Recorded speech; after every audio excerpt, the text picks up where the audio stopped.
All right, coming to the stage next is a good friend of mine and one of the funniest women I have met in a long time, a Miss Sarah Poulin.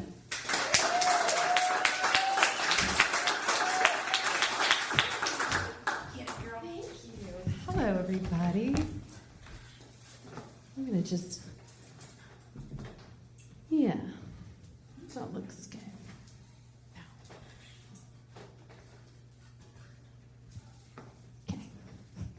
Kidding. I'm not going to be that particular about it. Hi.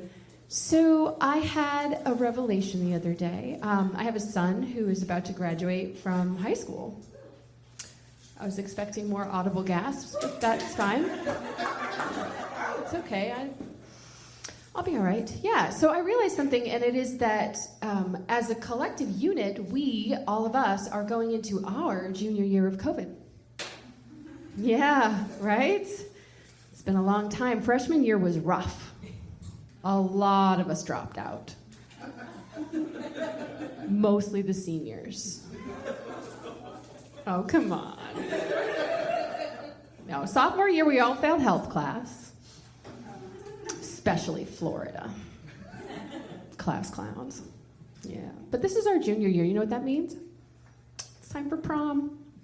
You guys want to go to prom? Should we pick a theme? You want to pick a theme? Here are our options. Under the Sea, an evening of enchantment. Not fans, okay. How about this one? Vintage Hollywood, a night with the stars. Do you like that? Here's my pick. Instacart chic. Yeah. Messy bun. Haven't showered for 3 days in my pajamas. Probably got a bowl of half-eaten ice cream and a bag of chips next to me. That's my prom theme. That's what I'm going with. It's either that or Zoom prom, you guys. And I don't know how you feel about it, but I figure the 6-foot distance is probably better than actually digitally seeing each other at prom. So we're going to have more than enough room for the Holy Spirit at our prom. Social distancing is going to keep us apart. Yeah. I did a few things. Did anybody else do some things to like kind of pass the time at the beginning of the pandemic? Guys do anything fun? No? Okay, that's fine. I did. I learned how to play the ukulele. I know. Yeah, now I can annoy everybody more than I was before. It's good stuff. I took an online class through Yale on existentialism. Now I know that I'm better than everybody else. Yeah. I learned how to make bagels. It's not super special, but they're pretty good, and I'm excited about it, so I wanted to share. I got a divorce. Yeah. Thanks. I did a few things to better myself. Hey.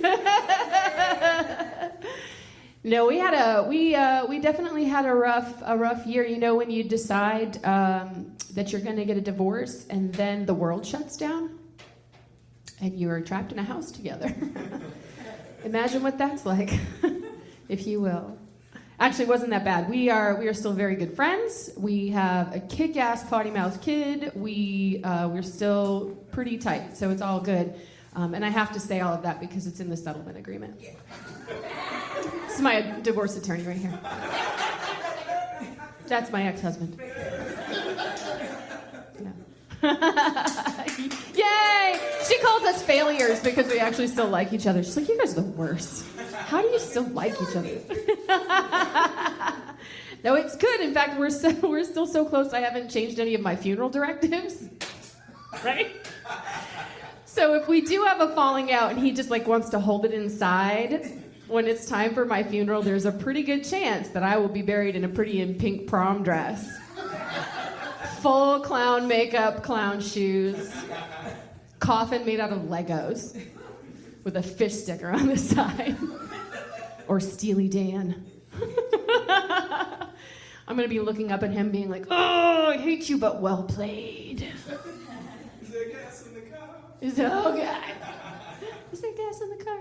No, I hate Steely Dan, but that's for another day. Yeah, so it's, learning more about myself has been interesting. Like, I feel like there were a couple of other big events that happened to me during COVID, and one of them was that my gynecologist retired. Yeah, the divorce was rough, but that one really took me out. Your gynecologist retires. And also what that means is that the two men who've been looking at my vagina for the last 20 years have both moved on to greener pastures. Right? Yeah. What do gynecologists do when they retire? I think they finger paint. I know, I'm sorry, that was gross. It's disgusting. Who said that? It's so gross. Cave exploration. We have a lot of practice looking into deep, dark holes. Hi, Joe. Hello. What you got? Popcorn and beer. Nice. I was also told by my therapist that during the pandemic, which is not a great time, that I was going to need to find somebody else. I don't know what that says about me fundamentally as a human, when your therapist is like, this is it. This is the best we can do. Okay, I guess. I mean, doesn't help with my abandonment issues, Marcia, but I'll do what I can. Thanks very much. Yeah. No, I wasn't seeing her for abandonment issues. I was actually seeing her for my chronic need to people please and my social anxiety. This is helping. No, what it actually means is that I simultaneously want you to love me, but I'm also terrified of you. So that's where we're at right now. Yeah. It's all good. It's all good. You do need to work on your shit though, right? Like everybody knows that. You got it. Mental health is no joke. Like you really need to work on it. And also restraining orders are a real bummer, so it's kind of important that you work on your mental health. So. Yeah. So I have, I've been divorced for just over a year, and so I've started dating. You guys want to hear about some of the good ones? Yeah. Okay. When I say good ones, he's already heard them. You will never believe what this fucking asshole said to me. No, I've had a couple really terrible ones. I went out with a guy. We had just ordered our dinner. I thought things were going great. I was like, oh yeah, this is awesome. We're gonna have a good time. It's gonna be fantastic. And then the waiter walked away and he looked at me and he said, you don't look like the kind of woman who eats cheeseburgers. What does she look like, you guys? You know who I do look like? I look like the kind of girl who says she's going to the bathroom and then doesn't come back. She's adorable. That's right, yeah. Not a great one. Went out with another guy and I really thought, he was so flattering, he was like, you take such good care of yourself. I'm so impressed with how healthy you eat and how you're exercising. You seem like you've taken steps to really take care of yourself. It's impressive. For a woman your age. Do you know him? Is he here? Yeah. Apparently the devil was busy that day, so I went out with this asshole. Yeah. Not fun, but the joke's on him because I can get an erection from a 28-year-old anytime I want. I bet he can't do that. It's not hard. He's Charlie. Hi. Yeah, not a great date. Also, one of my favorites actually wasn't the worst, was a little bit of day drinking and yoga. Yeah, not bad, right? It didn't end super great, though, because really the only position I mastered was the one-night stand. Yeah, he preferred the downward dog. In the end, we're both like, namaste, single. Not a great date. I might need help with my dating profile. The last time I dated, the man that I dated, the man I married, had a pager. No, I did not. He's lying. Also, you're thinking to yourself, ooh, a doctor. Not a doctor. Yeah, so it's been a bit for me, and things have changed considerably. I mean, not technology alone has changed, but also there's a few things I don't understand about dating, and men in general at this point. So if anyone wants to talk to me later and explain to me beard oil and skinny jeans, I would really appreciate that. That's not something I'm familiar with. I don't understand. So the technology part of things is different. I I don't know about any other women in their 40s, but for me, if I want to see a picture of sausage, it's going to be next to a mimosa and a pancake. It's not going to be when I open my DMs and find a dick pic first thing in the morning. Bam, right in the face. Hello. Yeah, I don't understand dick pics. That's a weird one for me. I get it. Like, you're proud. Standing up straight and tall. That's great. I just wanted to turn my alarm off. There it is, first thing in the morning. Oh, yeah. So, yeah, I think I can... You don't, do you do that? Oh, my God. Oh, my God. Learning so much tonight about Joe and Sarah. This is fun. She's legitimately hitting him. No, I could use some help with my dating profile, and I feel like your ex-person is the person, your husband. He's my husband. He is the person who is probably the most qualified to write that dating profile. Do you not think that? I feel like those people who you have spent 20 years with, probably know all of your idiosyncrasies frontward and backward, right? And all of the things you do that you probably should be honest about. Like, for instance, uses sex as a way to get what she wants. Daddy issues. Can't have a serious conversation and uses comedy to deflect. One of those three things is true. I'll let you try to figure out which one. No, I think, where do you start on a dating profile? Probably your physical appearance, right? So for me, it's tough because I'm this, like I'm 6 feet tall, right? So that right away, people are like, okay, well, that's weird. But then they get a load of my little tiny head. It's very small. I can wear a child's baseball hat. And I have little tiny feet, which is weird. So when you add inappropriate footwear and alcohol, you have a recipe for disaster. It's crazy. It's like somebody gave a baby giraffe its first day alive a big gallon of booze. It's just like, whoa, hey. I'm not a graceful person. That should definitely be in my dating profile. Not graceful. What else should we put in there? Oh, I call free-range chickens homeless. Because it's funnier. I know they're not homeless. I know they have little homes they go to at the end of the day. But it's funnier to picture them with a little rucksack. Like just a can of beans over an open fire, and they have little tattoos. On one arm it says, Mama tried. And on the other it says, Purdue grade A. Can you picture they're like little chickens just trying to hop a train? I love it. Homeless chickens. You can feel free to use that if you want to. Free range is out. Homeless chickens are in. Yeah. Let's see. What else can we put in my dating profile, you guys? Oh, I have something. Anybody ever heard of resting bitch face? Yeah. Does anybody have that here? Anybody have it? You have it? Oh, I don't have it. I have something else. I have something called resting retail face. You see it? Yeah. It means that no matter where I am, I look like I work there. Yeah. I don't know where the light bulbs are, Carol, but I will help you find them. Let's go this way.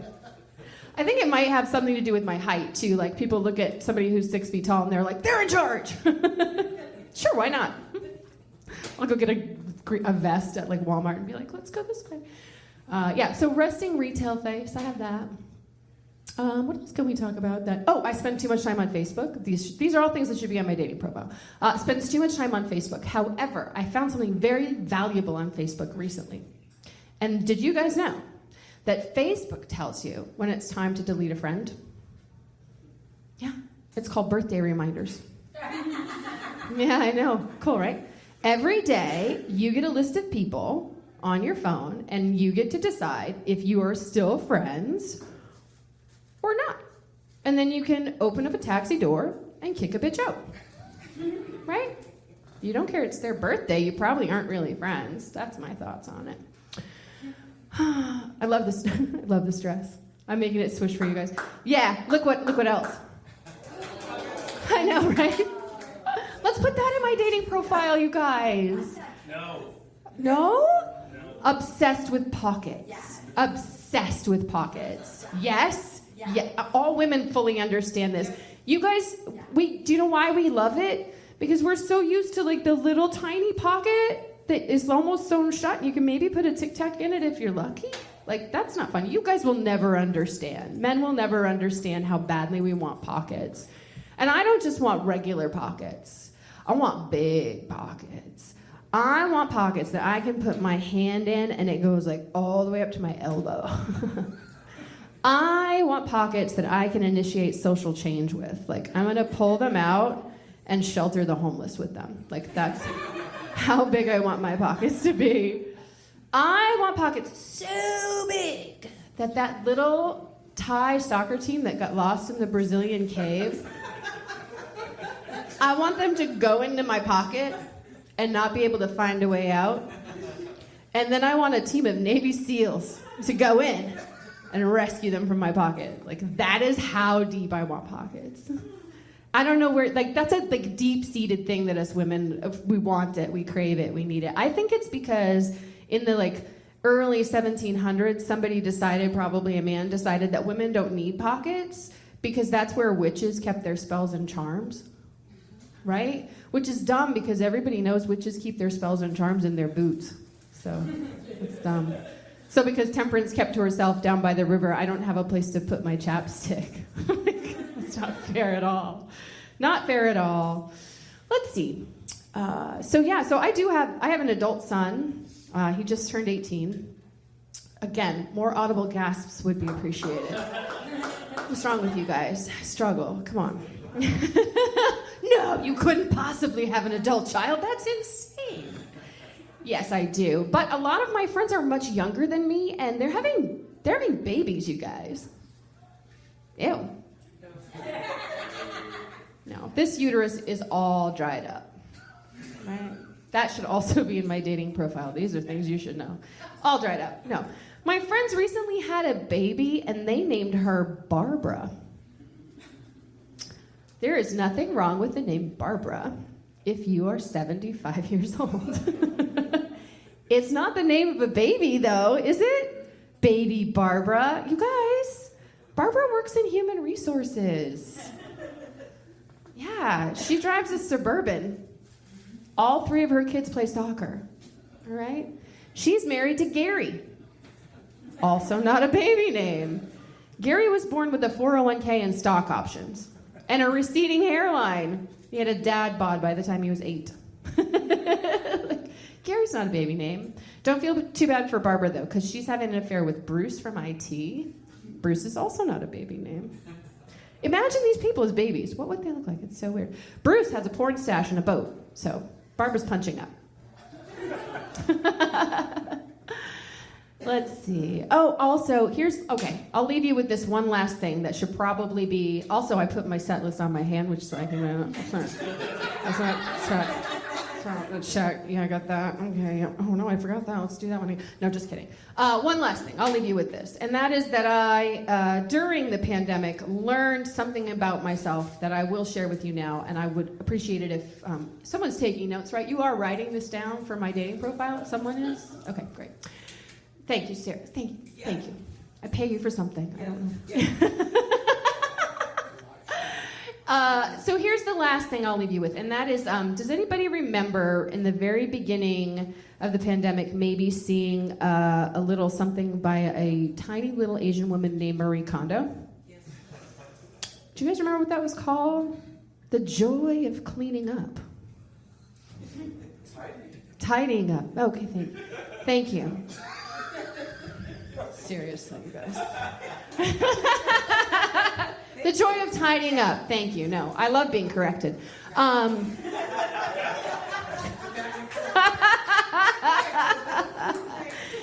Here's the thing. So I don't know if you guys remember, but you were supposed to take all of your stuff and you were supposed to touch it, right? And if it brought you joy, you kept it. And if it didn't bring you joy, you let it go. And you thanked it when you did so, right? It's so cheesy. Here's the thing about me, though, and probably a lot of white women in their 40s. Nothing brings us joy Nothing. All right, that's not true. There is that moment when you get to ask for someone's manager. That's like, whoo! Hey, I feel pretty good about that. Right? Do you do that? Stop it. Never. So here's the thing I learned about myself during this fun little adventure through tidying up. And that is that I am a hoarder. Yeah, but not just of like all things, one thing specifically. Would you like to wager a guess as to what that is? It's bras. You guys, I have 64 bras. There's my audible gasp! 64 bras! Between the fancy bras that you want to show off to somebody, and then the sports bras, and then just everyday bras, I have 64 bras. And I started to think about what that might be like when they do my episode of Hoarders. Yeah, they're gonna be dragging out trash bags filled with cat carcasses wrapped up in bra straps. And just like, oh, it's exhausting. They're gonna be like little mice making hammocks in the cups. That's gonna be cute though, I'm gonna like that. Look at that, that's fun. Because I'm gonna be buried under the bras. And then they're gonna interview my neighbors. This is gonna be the best part, you ready? My neighbors are gonna be like, oh, we didn't know anything was wrong. She was always so perky. If we'd known she had a problem, we would have offered her more support. All right, I know it's cheesy, but that's what I've got. Thank you guys so much. I've been Sarah Poulos.